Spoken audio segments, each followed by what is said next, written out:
Back in February, Sony made the incredible announcement of a grand return of Castlevania with a brand new Metroidvania installment.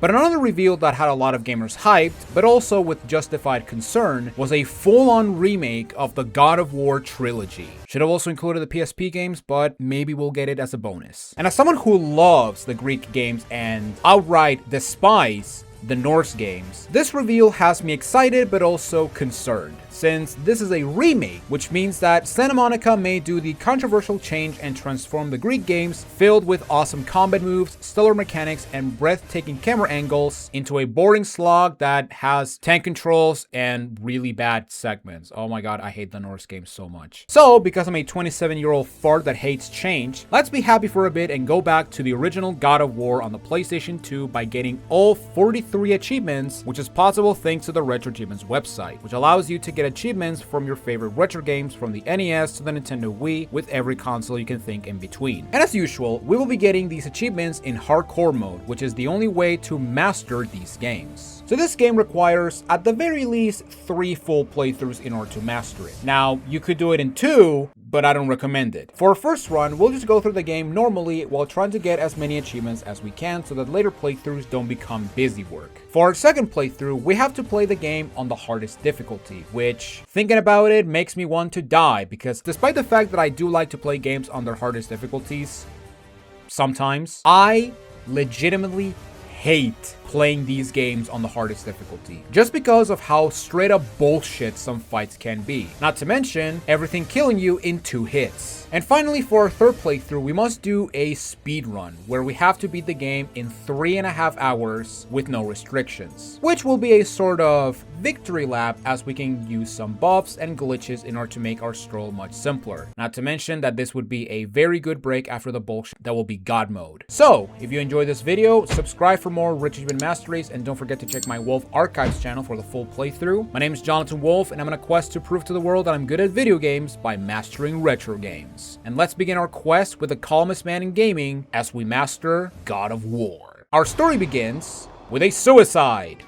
Great beginning there, as we see our protagonist Kratos casting himself off from the highest mountain in all of Greece in hopes that his constant nightmares and torments can finally end. But before we learn about these nightmares, we jump back 3 weeks before this event and find ourselves and Kratos in the Aegean Sea, as he has to protect his Spartan fleet from the fangs of a Hydra that's tormenting the seas. And so we get into the first combat encounter and start getting used to the controls. And here's the obligatory part of the video where I say that for this video, I'll go on a general walkthrough throughout the main game, skipping most enemy encounters unless the game decides to introduce a brand new enemy, or if the encounter itself is one that makes me want to die, but more on that later. But of course, if you want to see my full mastery playthrough of God of War and past and future games, you can always check my Wolf Archives channel for the full experience that definitely did not cost my patience and sanity, especially during the God mode run. So after that first encounter, we head inside the ship and come across a green chest where you can get green orbs that will heal you if needed. But by opening the first of many chests we'll come across our mastery, we'll get our first achievement of the set. And after that, we have our very first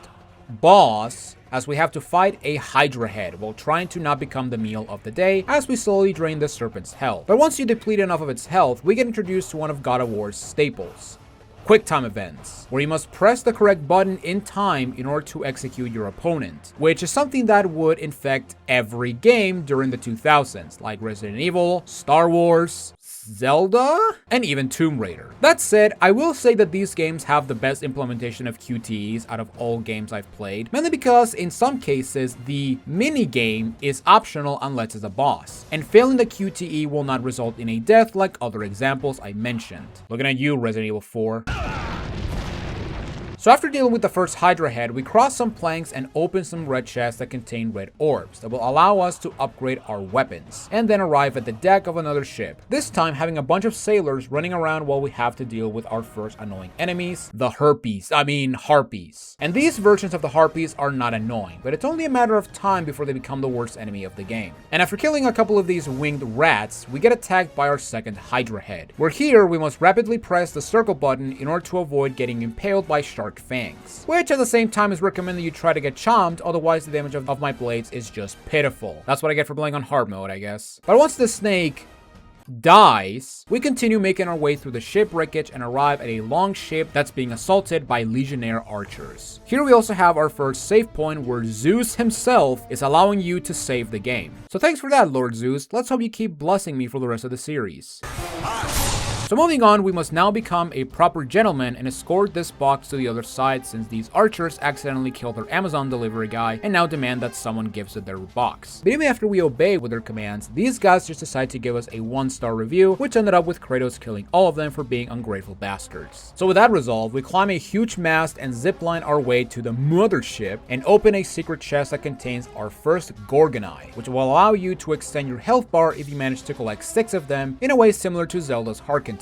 And once we enter the ship, we encounter Lord Poseidon, which tasks us with defeating this Hydra, even though we were already doing it, but whatever. And to help us kill it faster, because Poseidon is an impatient douchebag, he gives us our first magic attack, Poseidon's Rage, an AoE attack that does very good damage, but also gives you iframes. And after testing our new toy, we climb to the deck of the ship and begin our first boss fight, the Hydra. Starting off, we have to kill the 2 Hydra heads that spawn, otherwise they'll knock you down from climbing to the main head. And these Hydra heads work the exact same as the second head we fought before. However, instead of killing them with a QTE, after knocking down a head, we must climb up and literally nail these snakes by dropping the biggest nail on their neck. And once both heads are impaled, we climb up and fight the main head. Similar to the small heads, we must deal enough damage so that we can enter a QTE that will destroy the mass, allowing us to give the head a nice eye surgery. The main head only has one attack, where she will try to chomp you to death. But with well-timed dodges and the use of Poseidon's Rage, this fight is really easy, and we can deliver the finishing blow to this giant snake. So once we kill the Hydra, we head inside and we see that the ship's captain is still groping her throat. And because Kratos has respect for the dead, he lets this root soul burn alive by dropping him into the acidic fluids of this mythological creature. Not before grabbing a key that will allow us to enter his chambers and attempt to save some poor unfortunate souls. So with the battle won, Kratos abducts a ship and sails to Athens, where he confronts the goddess Athena, in which he demands that the gods relieve him of the endless nightmares after serving for 10 years. Athena then mentions that Kratos has one final task where he must reach the city of Athens and defeat the titular god of war, Ares, who has started a siege of the city, destroying everything in his path. And because we are a mortal who was trained by the gods, we are the only one capable of defeating Ares, and hopefully getting our visions erased after such a deed is done. But before we truly begin our quest, we have something very important to do, and that's to witness some beautiful women, which I have to censor for the sake of YouTube, thanks for that, and participate in a fantastical human minigame known as sex, which will not only give us an achievement Jesus Christ. Which will not only give us an achievement, but it will also make the woman so much that it turns into I'm sorry, I can't do this. So, after having our fun, we arrive at the gates of Athens, where we already have an upgraded version of the Legionnaires, as now you must stun them in order to grab them and fling them like a kid on coke. And after this encounter, we go to our upgrade menu and upgrade the Blades of Chaos with our red orbs, and put them at level 2, which will make them more powerful and give us new moves to try out. But it will also give us an achievement for upgrading one of our weapons. So we test our new moves in this secret corridor, which contains our very first Phoenix Feather, which works like Gorgon Eyes, but instead of increasing your health, it increases your magic meter. And one of the most relieving things about the eyes and feathers is that in total, there are 18 eyes and feathers you must collect in order to fully upgrade your health and magic. However, there are more eyes and feathers than the required amount, to the point that even if you don't do enough exploration, you can still manage to get every single eye and feather before the end of the game. So because of that, I'll skip talking about finding every eye and feather throughout my journey unless we get a new increase to our health and magic. Since something I did learn with this mastery is that chests tend to be different depending on how you play on the game, to the point that it actually does have a sort of adaptive difficulties, something very similar to Resident Evil 4. So moving on to the upper levels of the docks, we see two souls trying to escape paying their taxes, but unfortunately for them, the tax police sent its most threatening forces in the shape of these minotaurs. And because they suspect that Kratos may be guilty of tax evasion, we are now forced to fight these overgrown cows. Minotaurs are overall the easiest mobs of the game, and it's all because of one simple move. And here we go, the Minotaur, or if I was playing Castlevania, the Minotaurus. And let's play a little game. Let's play Juggle the Cow.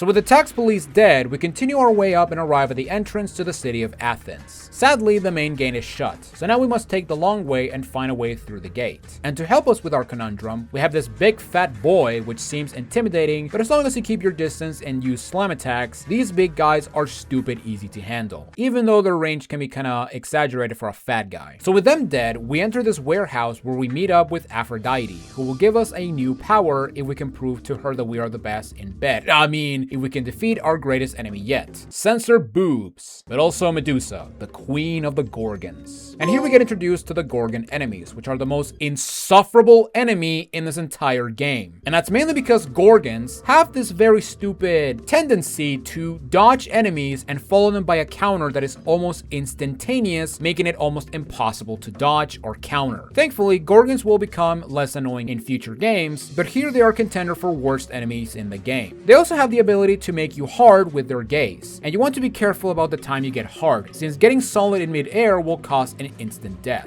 But after an accidental hard-on by Medusa, we get her crawling and rip her head off, giving us the ability to use it in order to make our enemies rock hard. Like more cows in an encounter that will be very important for the future, since in this encounter, we have infinite magic. So after we give the cows a hard time, we reach this ballista that we can use to uncover secrets and knock on a big metal door. And here's where we go into a new movement gimmick, wall climbing, where we can stun like legionnaires with the power of the blades and very generous hitboxes, and make use of a statue that will serve as a stepping stone to reach new areas. And right as we get to the top, we have our first encounter with regular Gorgons, which, unlike Medusa, you can juggle to death just like the cows and even legionnaires. And after dealing with all enemies, we use a ballista to make a path inside the temple again, where we must kick our way through some legionnaires, which is very easy to do since your kick is incredibly fast to the point that you can actually stun lock them, which is going to be very important for a certain difficulty. And once inside, we open the middle gate back to the ballista, and we use it as target practice for these cows, and finally make our way past the main gate into the city proper. In the gates of Athens, we get welcomed by the welcome committee as the oracle of the city tells us to seek her temple to the east, except that it's to the west, but whatever. But right after that, we see a massive war going down, and at the center we come face to face with the titular god of war. So with our target in sight, we head to the left side and go through the poor town. Not before having to do one of the worst puzzles of the game, as you need to freeze one of these cows while it's standing on the button in order to open the gate leading to progress. I hate this room with a passion, and I'm so glad that no future God of War games require you to use magic to solve puzzles ever again. So, getting past that dumb section, we fight our way through the town as we deal with deadlier cows. Yeah, we're already fighting a more dangerous cow, as well as Gorgons and archers. But in this town, we also get our 6th Gorgon Eye, giving us a health increase as well as our next achievement.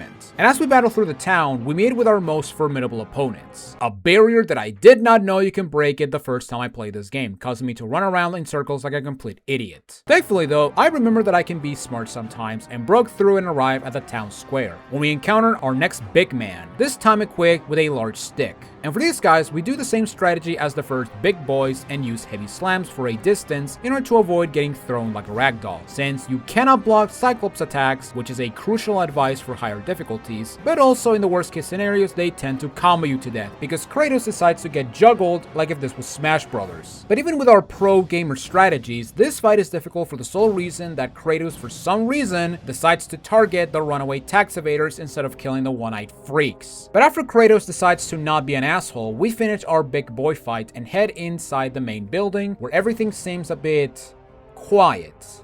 Too quiet even. Except for this lady thinking we're members of the tax police and came here to give some punishment, but sometimes people would rather die than paying taxes. So with her dead, we collect our tax payment in the shape of a key and backtrack our way to the top, where we encounter shield legionnaires, where we must use heavy slams in order to break the shields and demote these guys to common tier enemies, even though they're more annoying than shield enemies, but that's besides the point. And as we fight through the new infested areas and get more evidence as to why Gorgons are the worst enemies in the game, we make it back to the balcony and use our new key and go through this trapdoor and go to the rooftops of Athens, where we have our first true platforming test of the game by using these overgrown plants as a guiding stone. But once we reach the top, we head into the very obvious combat arena and face off against a new enemy, Wraiths. These guys can get very annoying as their dive attacks can stun you, leading to more annoying damage and even stupid deaths. Thankfully though, just like the cows and snake ladies, you can combo them to death, especially since you can freely grab them and deal some good damage. And after dealing with servants of the Shadow Realm, we continue our rooftop runs and go into actual rooftops. I know, going into the rooftops in the rooftops of Athens, and here we have more naked bird ladies, more cows, and a guy who is willing to pull a lever so that he can avoid his angry wife after buying her a faulty air fryer from Temu. Don't you just love a scam? So heading back, we go into this temple and find a ballista, which we can move to the next room and use a contraption to rotate it, giving us access to a fancy room containing the king himself, Zeus, who will bestow upon us his fury and lightning, allowing us to destroy faraway targets.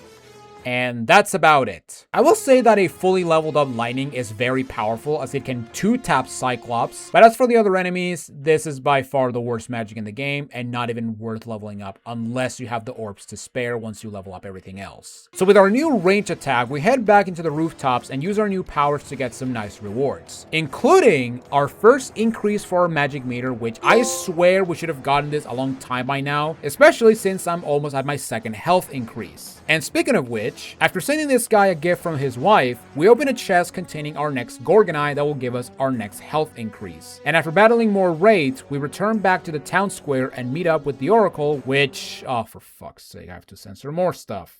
So with the Oracle being escorted to her temple, we now have to deal with her security system in the shape of harpies that mastered the art of kamikaze, which give harpies extra points in the eternal competition for worst enemy in God of War. And after that encounter, we come across the local homeless dwarf?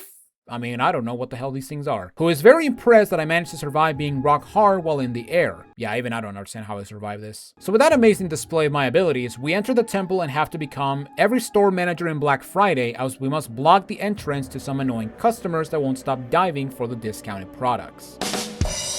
And after closing shop, or temple, we check our balance and arrive at the courtyard where we see the Oracle hanging around, only for a cutscene to show harpies dropping her into the rope that she was already clinging from. So now we must make our way to the top of the Athena statue and rescue the Oracle before she paints the floor red. And here we have our first and only challenge achievement of the set. As we make our way to the Oracle, she will start losing her grip. Only now, by the way. And we basically have 65 seconds to get to her before she splats all over the floor. However, for the challenge achievement, we must rescue the Oracle with 30 seconds or more on the timer to spare, meaning we must do this sequence in about 35 seconds. The hardest part of this section is definitely the beginning, as you need to time yourself with these water wheels in order to pass smoothly. That said, on the first time, you can time yourself with the wheels, as the timer will begin once you skip the tutorial after the Oracle starts slipping. And once you get past the water wheels, haul ass to the Oracle by speeding through these vines and jumping to skip these walkways. And if you're fast enough, you'll make it just right and get your prize.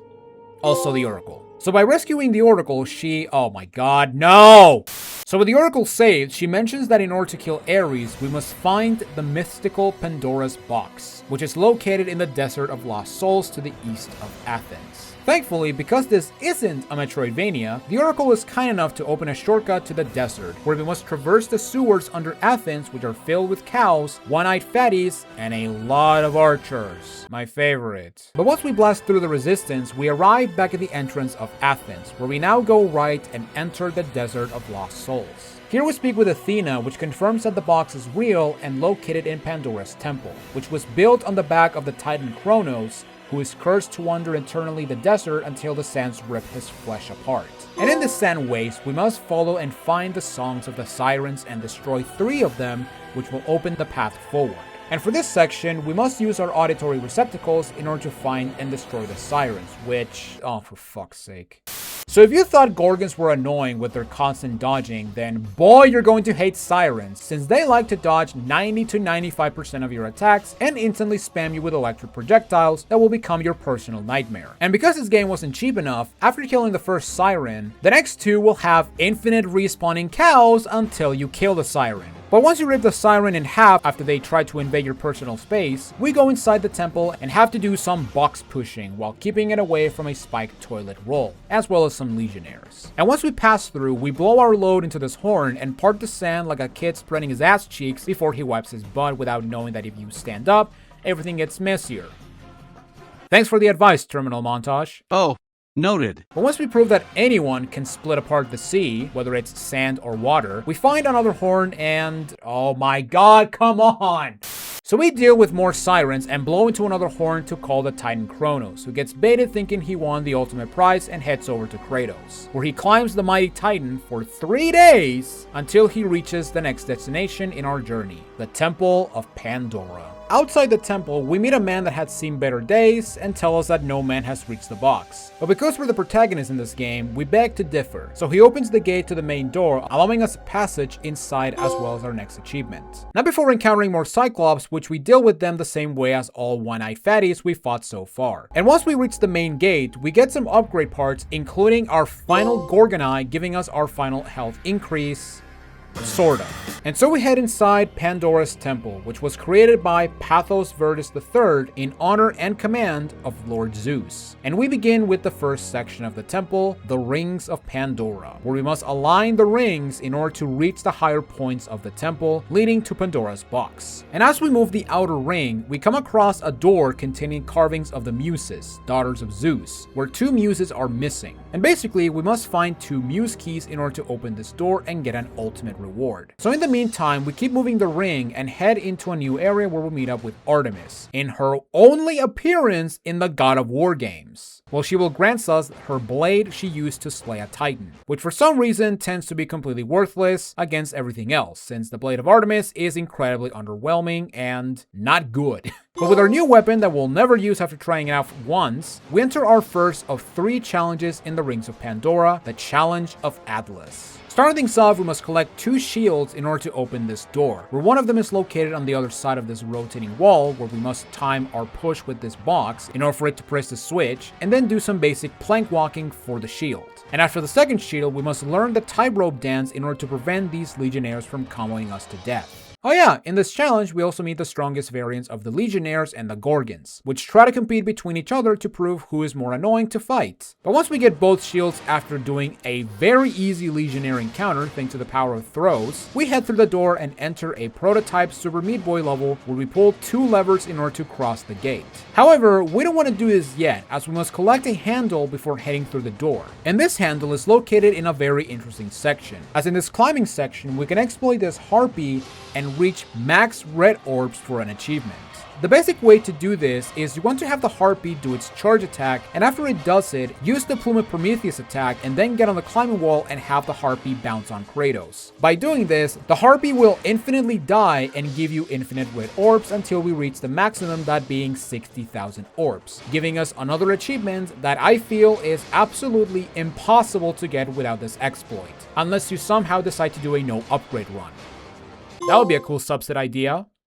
Just saying. After climbing our way while dealing with Legionnaires, we head into this arena where we must kill the Sirens and shield Legionnaires before the floor below gives up and casts us into an oblivion. And because we reach max orbs, with our leveled up powers, we take care of every enemy quickly, which includes our final Siren encounter of the game, and also grab the handle we need in order to complete the first challenge. And with the handle in hand, we cross the Blade Room and enter the Atlas Chamber, where we must use the handle in order to have the Atlas statue represent his sexy pose for all tourists to see. And as we set the statue in place, we go behind the statue and get our first Muse Key. Similar to the Gorgon Eyes and Phoenix Feathers, there are more Muse Keys that you need, a total of 4 chests to be exact. And I will point them out when we get to those areas in case you miss some chests with Muse Keys, so don't worry if you feel left out. But once we have Atlas hold the world, we make him toss the world like a soccer ball and create a way to the resting place of the Architect's first son, where we can borrow his face and use it as a key, which sounds messed up but also metal as fuck.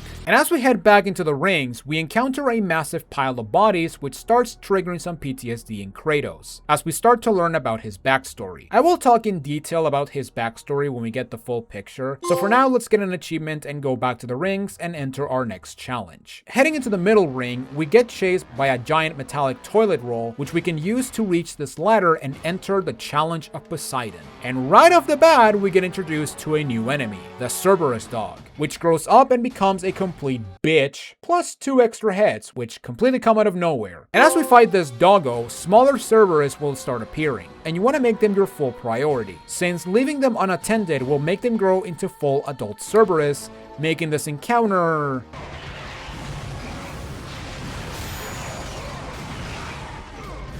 complete bullshit. But once we defeat these mutts, we fight more Cyclops and have to push this completely useless box that doesn't protect you from the blast of these arrows, making this air escort completely worthless. But ignoring that poorly programmed mechanic, we continue on and meet with another new enemy, the Legionnaire Captain, which somehow are more annoying than common Legionnaires, especially when you have to fight more than one and they decide to combo you to death with their attacks that you clearly parried but take damage anyway because they didn't get stunned by the parry. I want you to imagine if a Souls game did this. So after defeating the top Legionnaires, we shimmy alongside this rock where we see Kronos' beautiful mug and open a chest containing our second Muse key. Next up, we must do the kind act of giving this man a nice hot shower, but the way to the bathroom is inclined and full with captains that... Oh my god! But after rushing our way up the top since Kratos really wants to use the pooper, we give this man a hot shower and... Oh, I think I pulled the wrong lever. Oh no! Anyway, last week... Moving on, we reach an altar of Poseidon where we can acquire his trident that he placed here for some reason, giving us the ability to swim underwater as well as infinite breath. Now, the underwater sections are very slow where the only move you can use is a dive that will destroy walls and swim away from hazards. But besides that, we encounter some naiads which for some reason don't give us an achievement like the PlayStation 3 version. Missed opportunity there, RetroAchievements. But besides this chest right here that contains a Muse key, we can just return to the circles and go into the inmost circle and swim into the final challenge. But before heading there, we use the Muse keys to open the Muse door, and here we get a very awesome reward of a permanent health and magic increase as well as a shit ton of red orbs for our problems. So now we have the final challenge of the bottom section of Pandora's Temple, the Challenge of Hades, where our primal objective is to open this door, which definitely doesn't have a boss on the other side. It's this big because the gods are this size, I guess. On the main room before we begin our first challenge, we shimmy on these cauldrons and get some chests, where one of them contains the final Phoenix Feather, giving us the final magic upgrade, putting us at the absolute max HP and magic, giving us another achievement alongside the Feather achievement. So starting with the challenge itself, we begin our first task, where we get introduced to the worst enemies of the game, Centaurs, which love to block and multi-counter your ass until you go insane, as well as do a move that is unblockable, dealing a lot of damage. And with these guys, you must kill 4 of them while inside these circles with a total of 8. This challenge is very annoying, especially when you do a finishing move on the Horseman and move him outside the circle, but ignoring that bullshit, just Poseidon rates them to death and you'll move on to the next task, where we must traverse this maze and kill everything, which includes the last time we'll fight Gorgons in this game.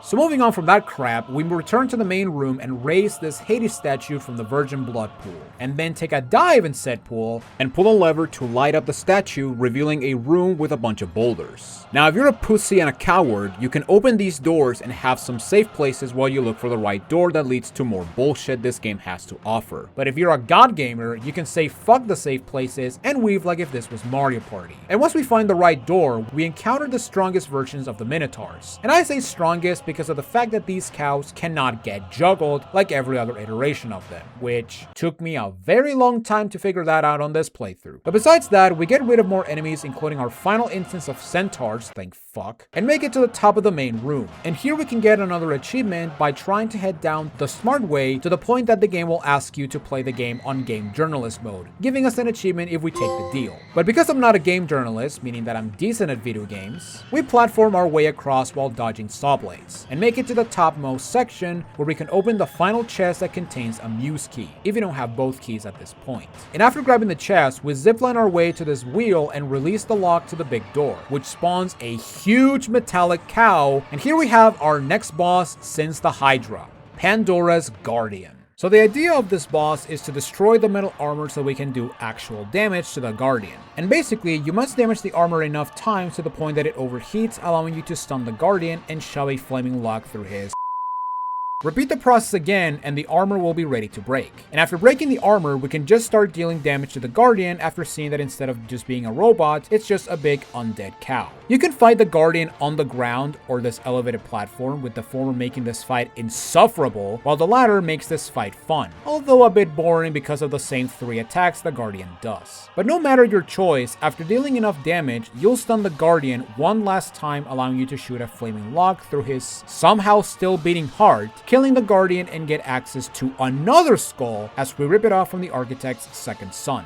And if you thought we would get Pandora's box after beating Pandora's Guardian in Pandora's Temple, then you've clearly never been gaslit into believing you're done with something only for something saying no, keep doing stuff. So with the Guardian dead and another skull for our non-predator collection, we return to the circles. Not before finally meeting with Hades himself, where he will lend us some souls from his home that will become the final magic and the most busted magic in the game, Army of Hades. And because we have the orbs to level it up, we get this busted power to level 3 to make it even more broken, but also giving us the achievement for getting all weapons and magic upgraded to the max before getting a special weapon once we beat the final boss. So once we test our new broken toy, we return to the circles and use the second skull to open the door but also drain the water in the inmost ring. And once we have all 3 rings accessible to us, we align the doorway with the room where we actually pulled the lever to have the ability to move the rings, and then go back and actually activate a contraption that will actually activate the temple, allowing you access to the topmost part of the temple. Now that being said, before hitting up, Athena mentions that once you go up, you're not going to be able to return to the bottom section of the temple, meaning that if you miss the Muse keys or open the Muse door, now's your chance to do so. However, since we already have everything, we just pull the lever and head into the top section of the Temple of Pandora. So reaching the top, we arrive at the Cliffs of Madness, which sadly will hold up to its name as we go through this section. And here we encounter the final new enemy of the game and the absolute worst enemy in the entirety of God of War. Motherfucking satyrs. And to show you how annoying these fuckers really are, alright, worst enemy in the game.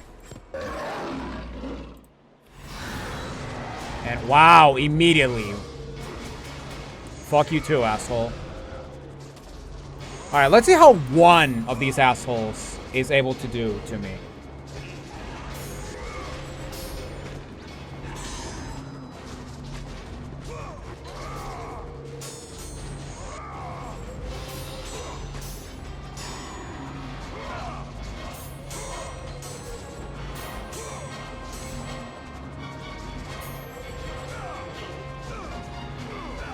What am I doing?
And now to fight 2 of them, because fuck you.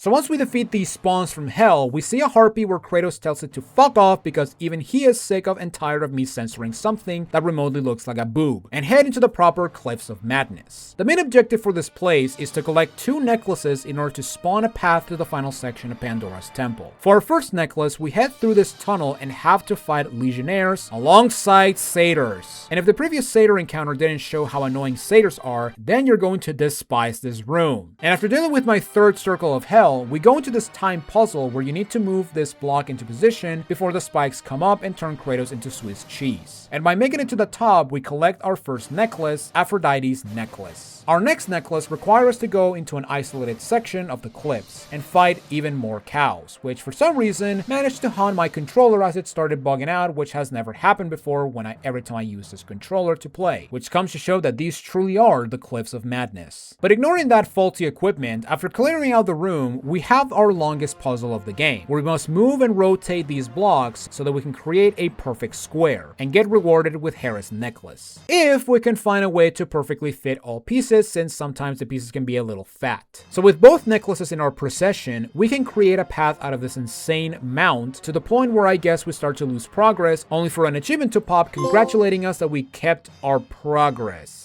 Yeah, I have no idea about the logic of this achievement description. But now we head into the final section of Pandora's Temple, the Architect's Tomb. The tomb is locked by a 3-lock door. We must find a way to permanently open 2 of the locks. And by heading to the upper level, we can control this crane and make a hole leading to the first lock, and then use the concrete block to press the second lock switch. And after dealing with some final Cyclops defenses, we push this statue into the first switch and then prepare for the timed run, as you need to backtrack and step on this switch that will open a timed door to the tomb. This timed run is not that bad, but you want to move fast, as stalling with these saw blades will cause you to not make it in time, besides the obvious instance of death. But once inside, we see the final resting spot for Pathos Verdes III, as well as his wife, where we use her services and rip her head off in order to open the final lock. And as we continue to push forward, we finally make it to the final room before the end, where we must defeat the archers and battle Herpes as we try to not get turned into a pancake or burned to death, which is nothing Army of Hades can resolve. Seriously, this move is broken as shit. But after that final forced harpy encounter, we finally reach the end of Pandora's Temple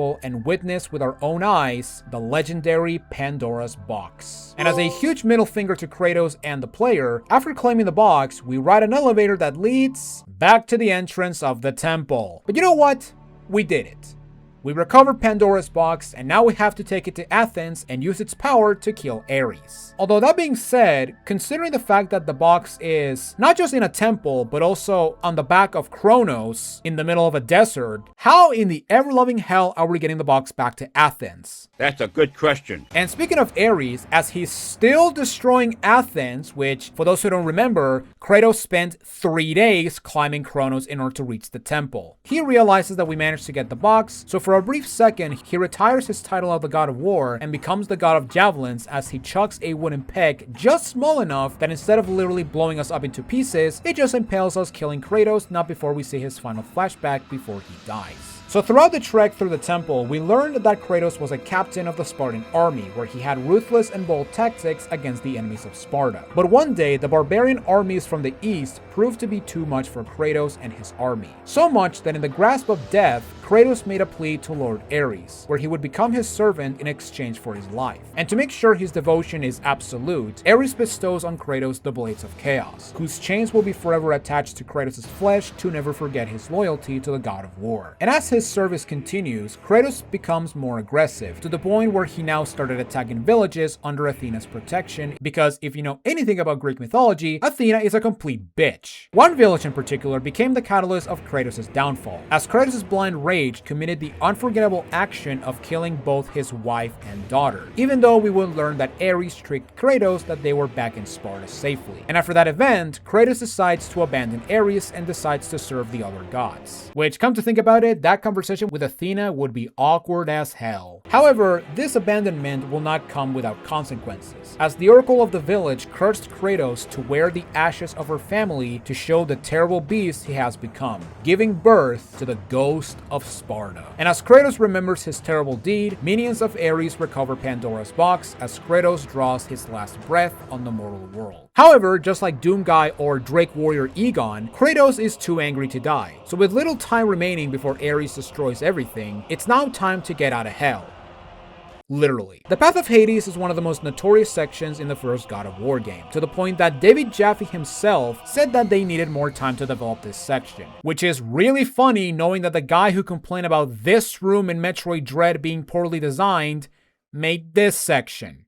If that's not hypocrisy, then I don't know what it is. Now overall, I will say that this section is really not that bad, as most enemy encounters are completely optional, except for 2 of them, but the first one is stupid easy, thanks to the point that you can now juggle these hellish cows. But what makes this section of the game so difficult is the platforming and the 2 pillars of doom, as getting hit by any blade will cause you to fall to the bottom, starting over. Now that being said, these pillars are, honest to God, really not that bad. As long as you take your time and be patient and not rush, these two pillars are incredibly easy, especially considering that you can just hug the wall on one side before starting to climb the next section of the pillar. But once we get past the two pillars, we now have to do what I would consider to be one of the hardest encounters in the game, where we have the final satyr encounter, where every time you kill a satyr, you will spawn a platform, to the point that you have to kill a whopping 11 satyrs in order to finish this section. Thankfully, Army of Hades will make mincemeat out of these stupid goats, but considering the fact that we have to fight 11 of the worst enemies in the game, I don't like this whatsoever. So once we're done with that satyr encounter, we get to the very end, except that there is no exit.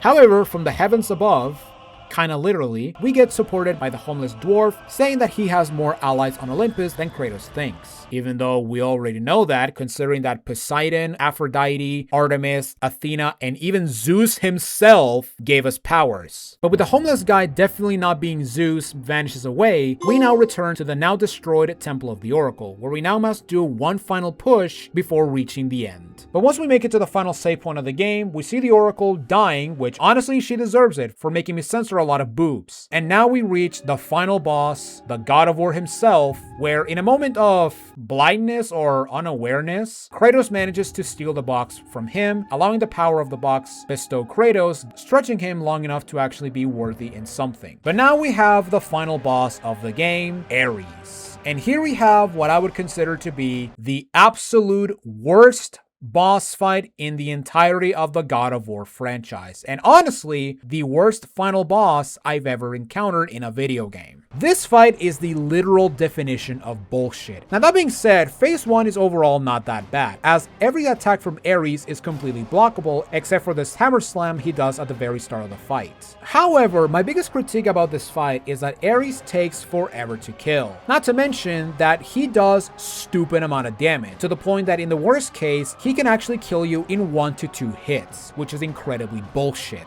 However, if you manage to endure his torment, once we're done with Ares, he will trap us in his psyche, our psyche, I have no idea. And he basically transports us to the moment of Kratos' greatest failure, the same temple where he killed his family. However, because Kratos now has a conscience, he now has to defend his family from clones of himself. Okay, sure, whatever. And here we have what many consider to be the most insufferable section of the entire game, the clone section. For this section, you need to kill all the Kratos clones before they kill your family. Now, every time they get hurt, you can actually hug your family and siphon your health into them to actually keep them healthy. However, that is not the problem, because when you kill the Kratos clones, you're actually going to get some health back, so health is not an issue. No, instead, it's the fucking clones themselves, because in the worst case scenario, they have the instance of super armor, meaning that even if you do a super move, they'll still blast through and hurt your family, and in the worst case scenario, they're going to kill them, causing you to fail the section and start over. And I'm gonna be completely honest, I really have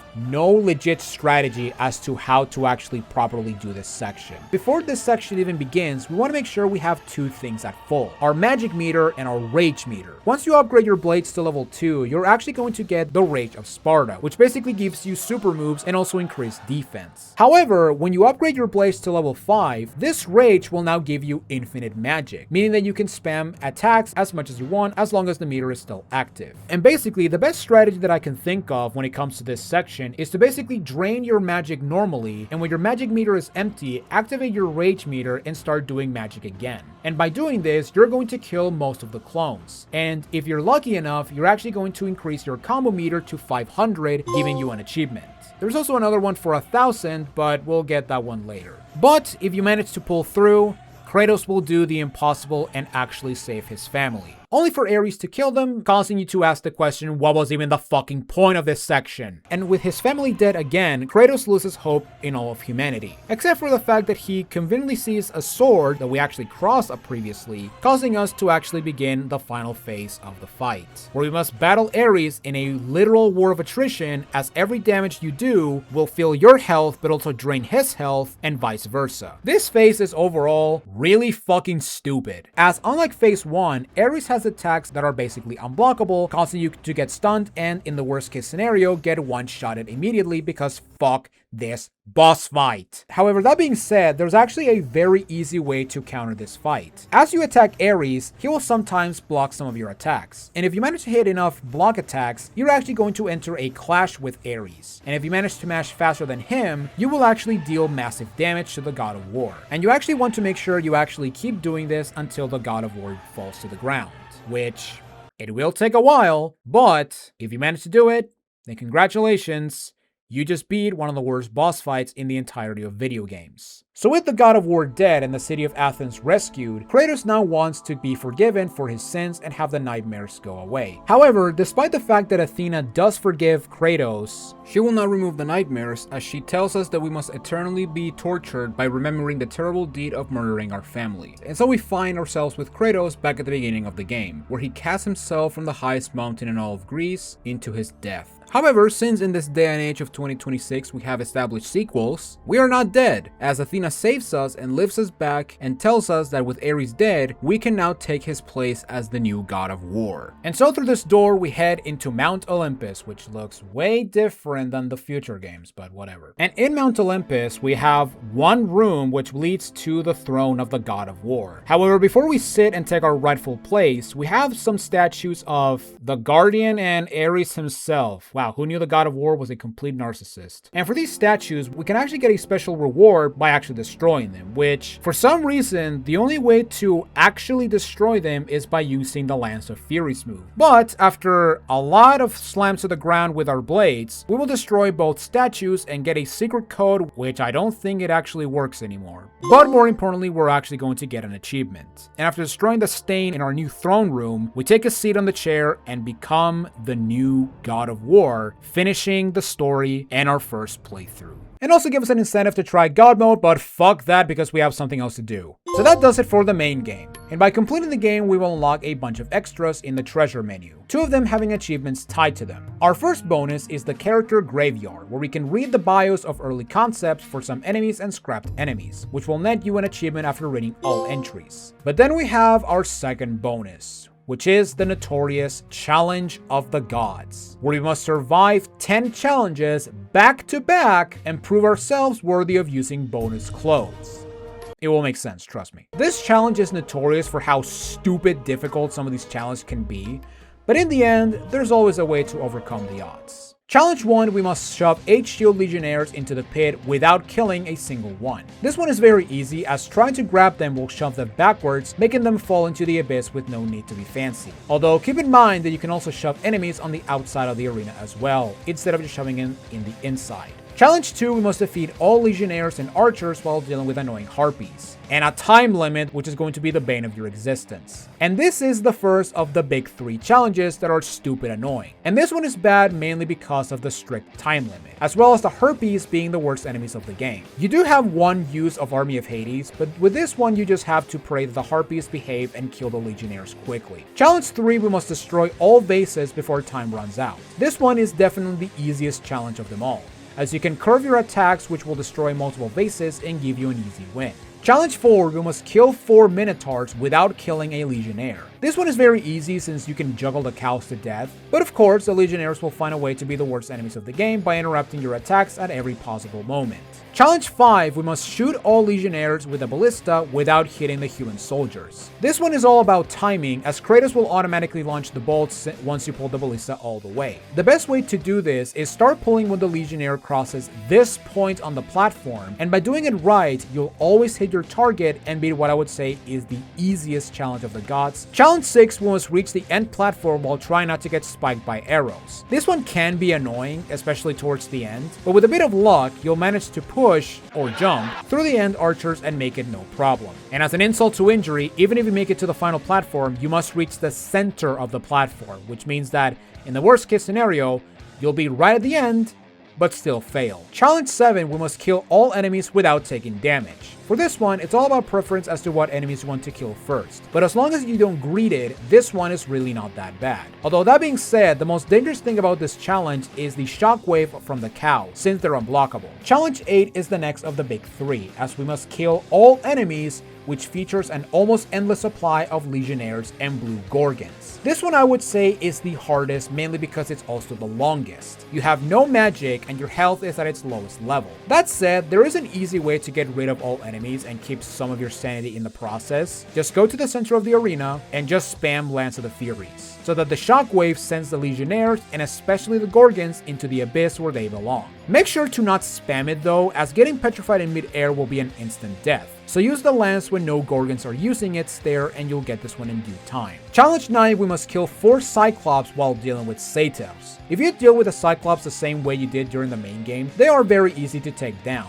The Satyrs, on the other hand, continue their job at being the worst enemies in God of War. Now, I did manage to kill enough of them so that only I have to deal with one of them at a time, but because Satyrs tend to be sometimes passive, if you position them behind the Cyclops, you'll get this one very easily as the Satyrs will not attack you. But finally, we have Challenge 10, and the last of the big 3, where you must reach the top platform by racing this platform, which can only be done by defeating the infinitely respawning Satyrs and Cerberus. This challenge is for many the hardest of the game, but I'll go one step and say that Challenge 8 is the hardest, while this one is the worst challenge.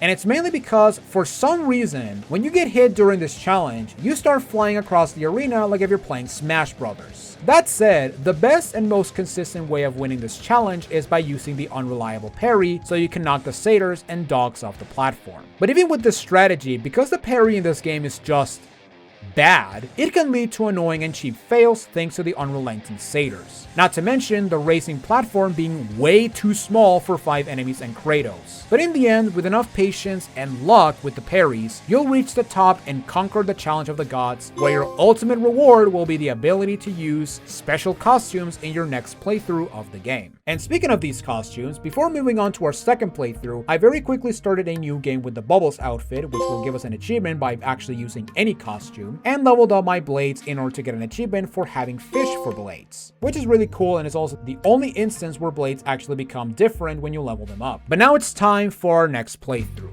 where we must beat the game on God mode, which is the hardest difficulty of the game and have to deal with an amalgamation of bullshit. If you watch my Metroid Prime video, you may remember me saying that playing on hard mode is tedious, repetitive, and a boring slog just because enemies take forever to kill. Well, sadly, this mode is that, but 10 times worse, where even the most common enemy is able to kill you in just 2 to 3 hits, even at full health.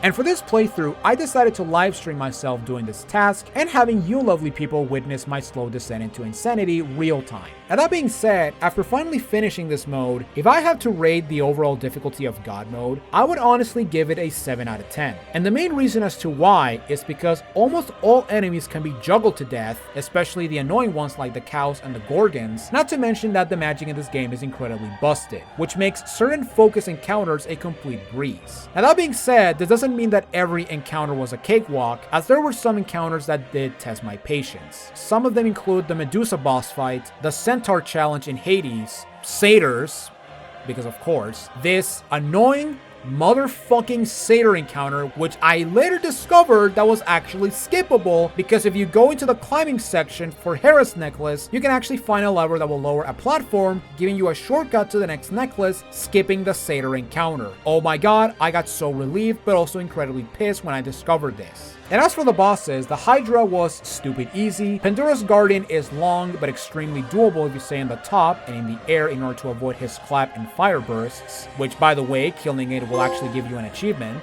But then we have Ares, which might honestly be one of the most miserable experiences I've had on a game's hardest difficulty. And instead of explaining why, I'm just going to show you. Prepare to join your family, Spartan. Oh my fucking god. Oh my god, that fucking hammer attack. Well, that's one. Oh my god. Half of my health. I hate this fight so much. This fight is fucking garbage. To the point that I'll even say this is the worst fight in the entire God of War series. At least the Greek games. Just because of how stupid the damage output is.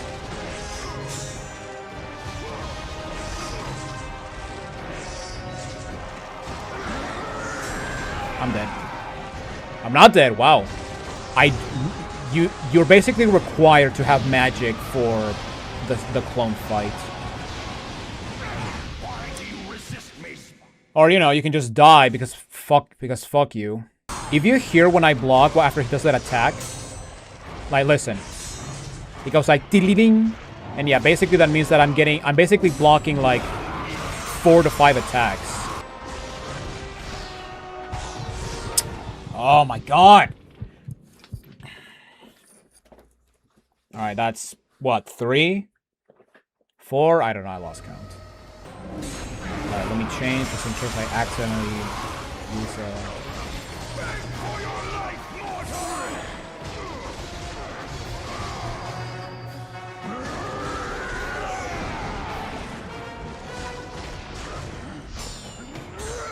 Alright, we're almost there. Alright.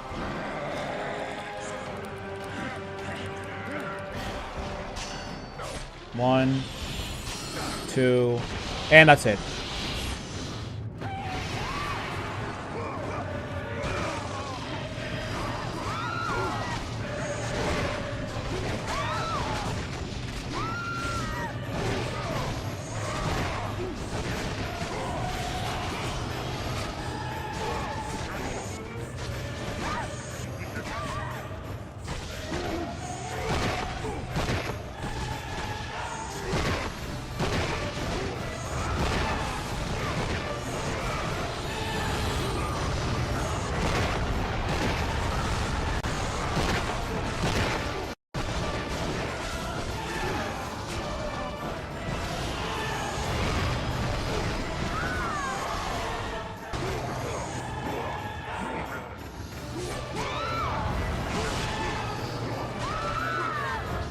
I literally have no strategy for this. This part fucking sucks. Oh, what the fuck? Oh my god. Ugh!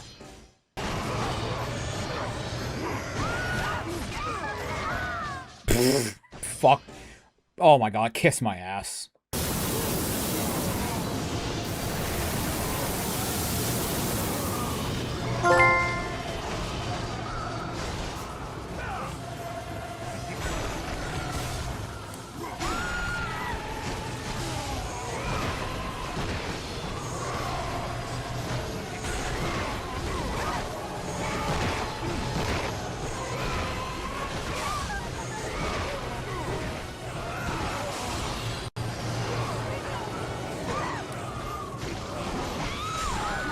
Well, at the very least, I got the 1,000 hit combo achievement, which is the achievement that I was the most concerned about.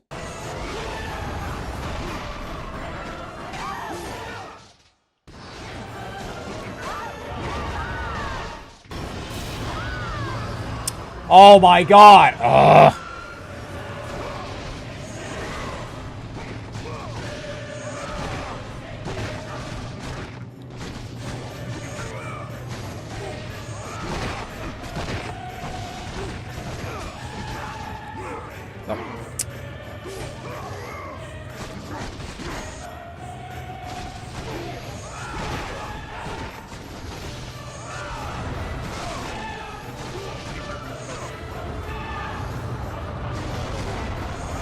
Have I killed anyone?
Kratos had done the impossible. Woo! He had saved his family.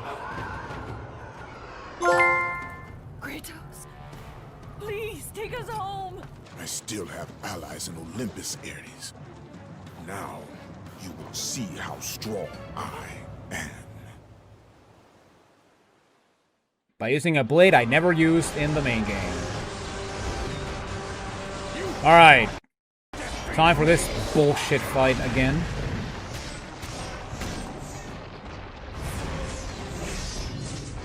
Oh yeah, fuck that attack. Yes, block. Let's have the Clash of the Titans. Or Clash of the Gods this time.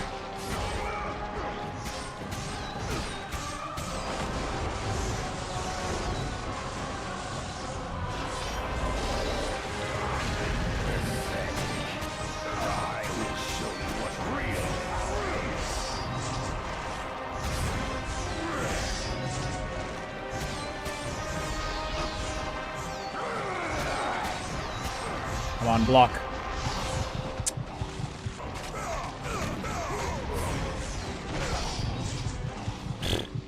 Fuck you. My patience, Spartan! And just like that, all my damage is gone.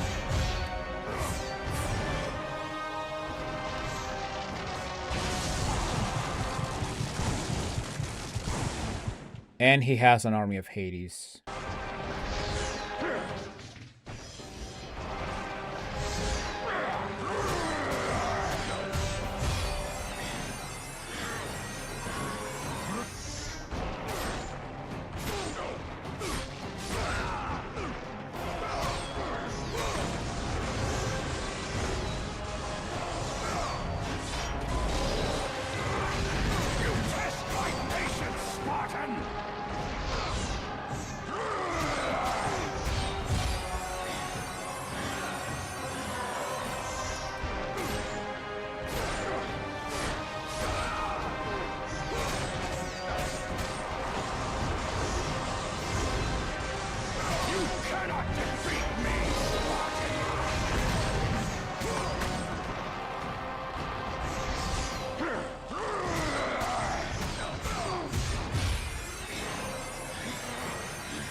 Remember, Kratos, it was I who saved you.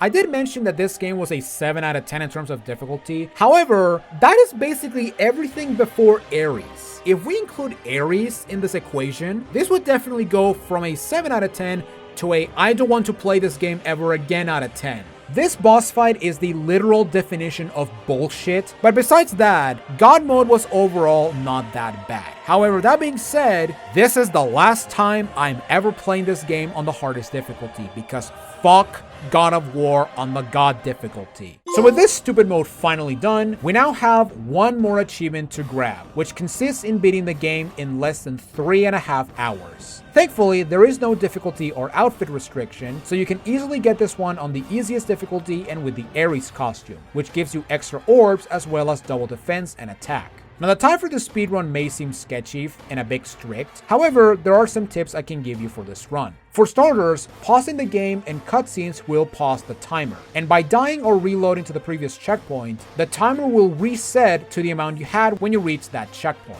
Second, for this achievement, we are allowed to use a glitch that will give us infinite magic. In the room where you get Medusa's head, after getting the head, you'll now have regenerative magic in order to test your new power against the Minotaurs, with the effect going away after defeating all of them. However, you can actually go out of bounds and go past the Aphrodite gate in order to not only skip the fight, but also have infinite magic for the rest of the game. In order to do this, you first need to have your blades at level 2, as you need Apollo's Ascension in order to pull this trick out. After getting Medusa's head, go to the barrier and use Apollo's Ascension. After reaching the highest point, use use Poseidon's Rage, and once it finishes, use Apollo's Offensive to try to land on the ledge above Aphrodite's door, where you can position yourself better by jumping. If you manage to get up the ledge, which doesn't look like you're on the ledge, repeat the sequence again, and by jumping after Apollo's Offensive, you'll grab the top ledge and clip through the roof, allowing you to jump to the next room, skipping Aphrodite's door and having the ability to use magic without the need of blue orbs. And once you perform this glitch, it's all smooth sailing from here until the end. And because we have the best armor and playing on easy mode, unless it's a required fight, you can just skip battles if you so desire, and even platforming sections as well. But even the required fights are not that bad, since you have the Ares armor, you have infinite magic, and because you get more red orbs, leveling up your abilities is going to be incredibly easy. And also, considering the fact that this is the third time we're playing through this godforsaken game, at this point, you'll have the game layout and encounters embedded in your psyche, especially after God mode. And as long as you don't stall on open areas or explore the entire game, you'll make it to the end no problem and with a lot of time to spare.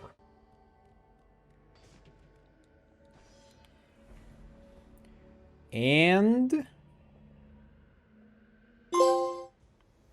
time.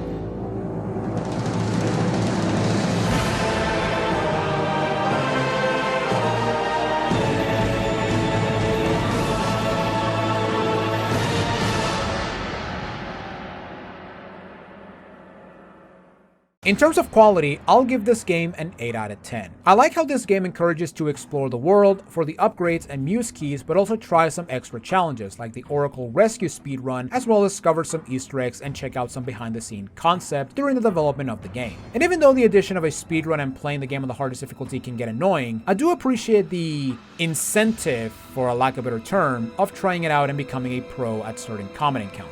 Now that being said, it is still going to be annoying, but it is good that it encourages it. In terms of difficulty, this gets a 9. Challenge of the Gods and God mode gives this set 2 extra points in difficulty, just because of the sheer brutality of both modes. That said, if the devs decided to become psychotic sadists and made a no upgrades run or, God forbid, damageless boss achievements, this would have been an automatic 10, which now that I say that, I can see that definitely becoming a subset. And as for fun, despite the annoying insta counters and most enemies being dodgy assholes, this is still a game that I find enjoyable. Although the combat can definitely be a bit refined, which would later get improved in God of War 2. Not to mention that if I ever decide to revisit this game, I would never play this on God mode, not even Spartan mode, just because of the amount of bullshit you have to deal with. So in the end, I'll give this game a 7 out of 10 in terms of fun. And as for the hardest achievement,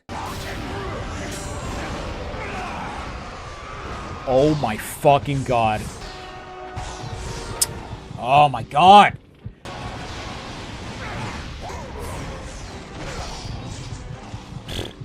Fuck you. I think it's pretty obvious at this point. I will admit that after replaying this game for this mastery, I did enjoy it more than I remember. Now yes, some fights are straight up garbage, and Ares on God mode can seriously rot in the deepest levels of the abyss, but in the end, I love the exploration and level design of this game, to the point that I can see why people fell in love with this franchise in the first place, and why God of War is one of Sony's flagship franchises, for better and for worse. Big thanks to Anik for making this set, and as we slowly wait for more information on the trilogy remake, let's see if Santa Monica manages to deliver the grand return of some of the best games on the PlayStation 2 and PlayStation 3.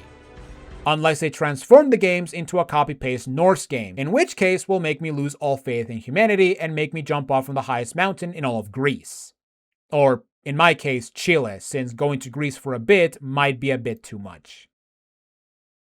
Thanks for watching this RetroAchievements Mastery video. If you enjoyed this video, be sure to leave a like, and if you want to see more RetroAchievement Masteries, be sure to subscribe and ring the bell to get notified on future Masteries. For our next game, or rather our next games, we are going to celebrate my 1-year anniversary of making RetroAchievement content here on YouTube by mastering the other platforming franchise of the PlayStation 1, that being the Spyro PlayStation 1 trilogy, in what will be my very first RetroAchievements Mastery Marathon. As for the next 3 videos, we will master Spyro the Dragon, Spyro 2 Ripto's Rage, and finally Spyro Year of the Dragon. And as a bonus, for Spyro 1, I will master the main game as well as the Japanese version of the game. And if you've never seen or played the Japanese version of Spyro 1, you need to play or see the Japanese version of Spyro 1 because it is an experience and a half. Let me tell you that right now. Ladies and gentlemen, thank you all for watching this video. I'm Jonathan Wolf, and I will see you all in my next Retro Achievement Mastery. Later, Retro Achievers, and take it easy.